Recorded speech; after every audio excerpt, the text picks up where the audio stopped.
Judge, I ask that you accept this information given as evidence as to why I feel like this fire was an arson fire that was intentionally and purposely set. My name's Dan. I'm an investigator for our fire department.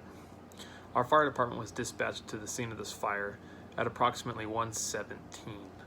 This fire came in as a residential structure fire. It appeared it started in the living room area, progressed its way up into the attic, and ultimately caused an attic fire. The fire department came on scene, they extinguished the fire and began their investigations. Now, while they were there, the investigation was being conducted and a separate fire call came in. This was a structure fire reported 3 blocks down the street, and all of our current resources, well, many of them, were occupied at the current residence doing overhaul and investigations operations. So like anybody else would have done, the fire department self-dispatched. They quickly concluded what they were doing at the current house. They self-dispatched to the location of the second fire. Now, this second fire had multiple confirmed reports of children trapped inside. Rescue efforts were going to be necessary to save these individuals. Now, with that being said, when they were gone, I was called to the scene of the last fire to come and investigate a possible arson. When I arrived, the fire department was already gone, as was the homeowners. Now, this is something our department doesn't normally do. We do not leave a scene once an investigation has begun.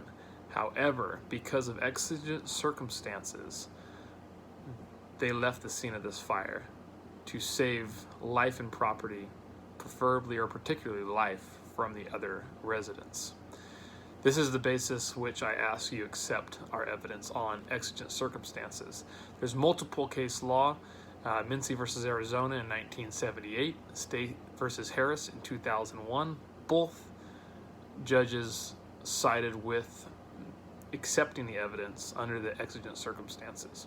When I arrived there, I did my investigation. It was very obvious there was a device, melted down device behind the television in the living room.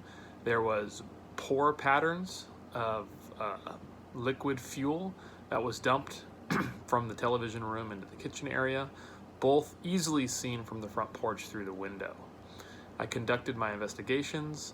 I collected all of my evidence. The chain of custody was complete from the time I arrived and continued through.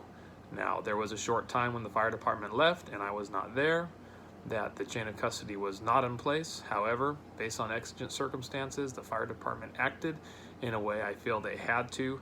I came in, conducted my investigations, and I'm asking that you accept all the information given as evidence as to the cause of this arson fire.